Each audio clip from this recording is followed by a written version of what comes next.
Bismillahirrahmanirrahim. Assalamualaikum warahmatullahi wabarakatuh. Alhamdulillahirabbil alamin wassalatu wassalamu ala asrofil anbiya'i wal mursalin wa ala alihi wa sahbihi ajma'in. Amma ba'd.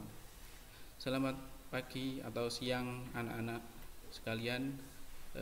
Gimana kabarnya untuk hari ini? Sehat ya? Mudah-mudahan selalu tetap menjaga kesehatan di rumah, dan jangan lupa untuk tetap menjaga sholatnya dan ibadah-ibadah yang lainnya. Oke, pertemuan sebelumnya kalian sudah membahas tentang pesawat sederhana, di mana beberapa jenis-jenis pesawat sederhana sudah kalian pelajari, dan ada sedikit terakhir di pertemuan terakhir ada latihan soal. Untuk kali ini kita akan coba untuk membahas latihan soal kembali, karena mengingat pekan depan insya Allah sudah ada PTS ya. Jadi kita akan mencoba latihan sedikit terkait latihan soal materi usaha dan pesawat sederhana. Oke, kita simak satu persatu. Nah, ini ada soal yang pertama, insya Allah mudah ini. Contoh, ada soal, semua peralatan sederhana yang digunakan untuk memudahkan pekerjaan manusia itu disebut, ada pilihan A, pesawat rumit, B, pesawat sederhana, C, pesawat antariksa, dan D, perkakas rumah tangga. Nah, pilihannya kira-kira apa?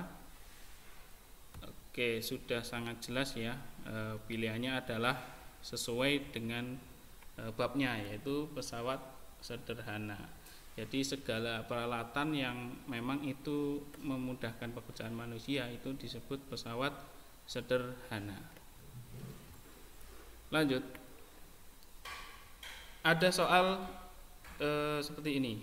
Berikut ini yang bukan termasuk jenis pesawat sederhana adalah A, tuas, B, katrol, C, roda berporos, dan D, roda berputar. Jawabannya adalah ya, D ya. Jawabannya adalah D, roda berputar. Karena kalau tuas, katrol, roda berporos itu termasuk ke dalam jenis-jenis pesawat sederhana. Ini contoh-contoh lain dari pesawat sederhana, ada bidang miring, ada roda dan gandar, tuas, katrol, baji, skrup, dan roda berporos. Di sini tidak ada roda berputar, maka jawabannya adalah D. Lanjut ke soal nomor selanjutnya ya. Perhatikan gambar berikut. Ada salah satu contoh pesawat sederhana jenis pengungkit ya, atau sama dengan tuas ya. Ada kode A, di sini ada batu, B itu ada tumpuannya, C itu ada ujung papan ya. Pernyataan yang benar tentang sistem kerja pengungkit sesuai gambar di atas adalah A. A ini A titik kuasa dan BC lengan kuasa. B titik kuasa dan AB lengan kuasa. C titik kuasa dan AB lengan beban. D lengan beban dan BC lengan kuasa. Kalian ingat konsepnya, maka jawabannya adalah C ya. C titik kuasa dan AB lengan beban, ini yang betul ya. Kita lihat pembahasannya. Pernyataan yang benar mengenai sistem kerja pengungkit itu sesuai dengan gambar, yaitu C titik kuasa dan AB lengan beban. Pada gambar di atas, A itu menunjukkan titik beban ini, kemudian B itu titik tumpu ya, tengah-tengah, dan C adalah titik kuasa ya, untuk memberi gaya atau kuasa supaya beban ini bisa terangkat ya.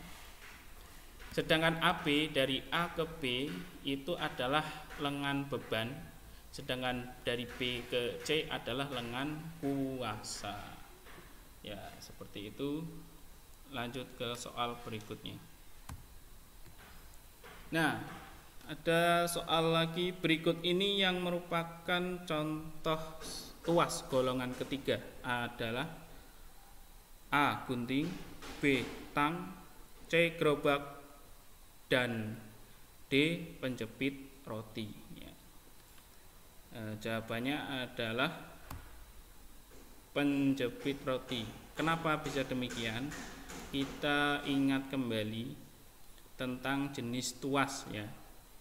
Tuas jenis yang ketiga ya, khususnya ini merupakan tuas yang posisi kuasanya berada di antara titik tumpu dan beban. Nah, contoh peralatan lainnya yaitu ada skop, pasir, pinset, penjepit roti, penjepit es ya, kemudian staples dan lain-lain. Ini gambaran dari penjepit roti, di mana kuasa, tumpu dan beban ada di sejajar di benda ini. Kuasa di tengah, tumpu di samping dan beban di samping. Kita flashback ke materi yang lalu ya. Nah, ini dia. Bahwasanya untuk jenis ketiga itu kuasanya ada di tengah ya. Kalau jembatan keledainya adalah ban 1, sanya kuasa, ban sama tunya beban dan tumpu ada di samping. Kalau jenis kedua itu gaya bebannya yang di tengah ya. Jadi sabantu ya. Kemudian kalau jenis pertama tumpunya yang di tengah TU2, maka satu ban ya. Ingat, satu ban jenis pertama, sabantu jenis kedua, dan ban 1 jenis ketiga ya. Itu untuk mempermudah. Oke, kita kembali. Nah, ini ya, jadi kuasanya di tengah, maka jenis ketiga. Lanjut ke soal berikutnya. Nah, ini ada seorang anak sedang mengungkit batu seperti pada gambar ini ya. Besarnya kuasa yang diperlukan anak untuk mengungkit batu ini yaitu ada 20 Newton, 30 Newton, 40 Newton, dan 60 Newton. Nah, ini dia pembahasannya, kita simak ya, walaupun kalian sudah lihat jawabannya, kita simak supaya lebih mudah, kita mudah pahami. Diketahui W itu berarti posisi berat batunya yaitu 360 Newton. Kemudian LK ini adalah tumpu, jarak tumpu ke orang yang memberi gaya ya, jadi 180 cm. Dan LB lengan beban itu dari tumpu ke bebannya atau batunya yaitu sekitar 20 cm. Ditanyakan adalah FF itu ini orang gaya orang untuk mendorong papan ke bawah sehingga bisa terangkat, itu butuh berapa besar gayanya atau F-nya. Dijawab dengan rumus W kali LB sama dengan F kali LK. W kali LB, W itu berat batu, LB itu lengan beban, dan F itu gaya yang ditanya, dan LK itu lengan kuasa. W diketahui 360 kali 20 nya LK sama dengan F yang ditanya kali 180 cm. Diturunkan hasil dari 360 kali 20 adalah 7.200. Kalian bisa hitung mandiri di rumah. Kemudian F kali 180 masih ya. Kemudian F nya berpindah, maka 7.200 nya berubah posisi ke sini sehingga 180 berada di posisi bawah sehingga menjadi pembagi. F sama dengan 7.200 dibagi 180, maka hasilnya adalah 40 Newton ya. Oke, insya Allah ini mudah ya. Kita lanjut ke soal berikutnya. Perhatikan gambar bidang miring berikut. Ini ada sebuah bidang miring. Sebuah balok yang beratnya 150 Newton. Ini ditarik di atas bidang miring dengan gaya F. F-nya ini yang ditanya karena belum diketahui. Besarnya F adalah A60, B90, C200, D250. Jawabannya kita simak pembahasan. Nah, ini dia. Diketahui W sama dengan 150 Newton. Ya, ini W itu beratnya papan ini baloknya. Alas bidang miring, alas itu paling bawah ya, dari bidang miringnya adalah 4 meter. Ini dia. Kemudian tinggi bidang miringnya adalah H, itu 3 meter. Yang ditanyakan adalah F, maka jawab ya. Rumus yang digunakan adalah W per F sama dengan S per H. Di sini S-nya yang belum diketahui. S itu panjang bidang miring ya, jadi posisinya ini yang miring ini. Nah, ini yang miring adalah panjang bidang miringnya S. Nah, rumusnya apa untuk mencari S? Itu tergantung, karena S ini berarti sisi miringnya dari sebuah segitiga ini ya. Maka kita harus menghubungkan dengan rumus segitiga siku-siku yang menggunakan teorema Pythagoras ya. Dimana untuk mencari sisi miringnya ini, itu rumusnya adalah C sama dengan akar A pangkat 2 plus B pangkat 2. Maka di sini diturunkan sisi S-nya sama dengan akar 4 pangkat 2 karena ini 4. Ya, 4 pangkat 2 plus 3 pangkat 2. Ya, sehingga diturunkan 4 kali 4 ya, 4 kali 2 16, 3 kali 3 ya 9, maka 16 tambah 9 adalah 25, sehingga akar dari 25 adalah 5. Ketemu S-nya adalah 5. Maka langsung dimasukkan ke dalam rumus ini. W per F sama dengan S per H. Oke. Kemudian W-nya tadi sudah diketahui 150 dibagi F yang ditanya nanti. Kemudian S-nya sudah diketahui, dihitung ini dari teorema Pythagoras tadi, yaitu 5 per H. H itu tingginya, yaitu 3 meter. Sama dengan F sama dengan 150 kali 3 dibagi 5. Maka kalau kalian hitung nanti hasilnya adalah F sama dengan 90. Ya, coba kalian hitung. Jadi besar gaya F adalah 90 supaya ini bisa bergerak ke atas ya baloknya. Oke, bisa dipahami ya. Kita lanjut ke soal berikutnya.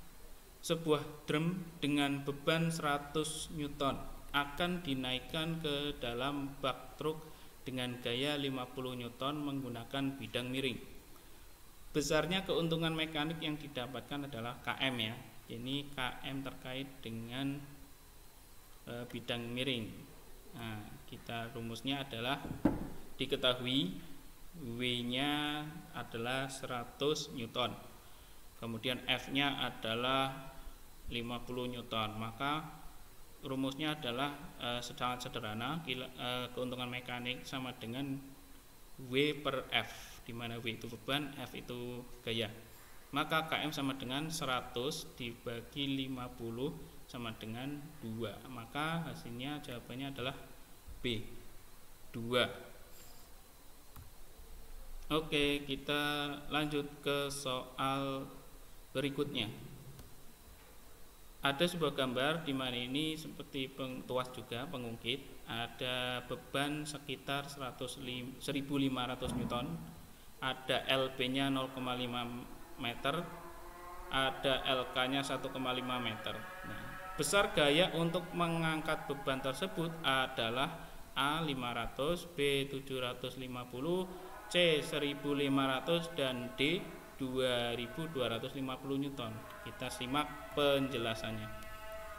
Nah, rumus yang digunakan untuk mencari F-nya yaitu bisa seperti yang tadi, W kali LB sama dengan F kali LK, atau menggunakan rumus ini juga sama bisa. Nanti ketemunya sama, yaitu W per F sama dengan LK per LB. Diturunkan, F sama dengan LB per LK kali W. F sama dengan 0,5 ya.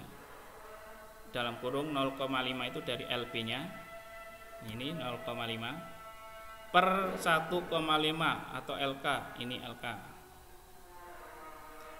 Dalam kurung dikali 1500, ini beban W-nya ya. Maka nanti ketika dihitung ini dibagi ini, ketemu dikalikan 1500, hasilnya adalah F sama dengan 500 Newton. Kalian bisa coba hitung sendiri di rumah. Jawabannya adalah A. Oke, 500 Newton. Oke, mungkin itu yang beberapa contoh-contoh soal yang mungkin bisa kalian coba pahami, dan saya harap kalian juga bisa mencoba soal-soal yang lain yang mirip terkait dengan pesawat sederhana ini ya. Jadi kalian bisa lihat di buku paket atau di internet. Saya harap kalian giat untuk mencoba soal-soal sehingga nanti bisa terlatih dan lebih bisa ya untuk mengerjakan soal PTS nanti. Demikian yang bisa saya sampaikan. Apabila ada salah-salah mohon maaf. Wabillahi taufiq wal hidayah. Assalamualaikum warahmatullahi wabarakatuh.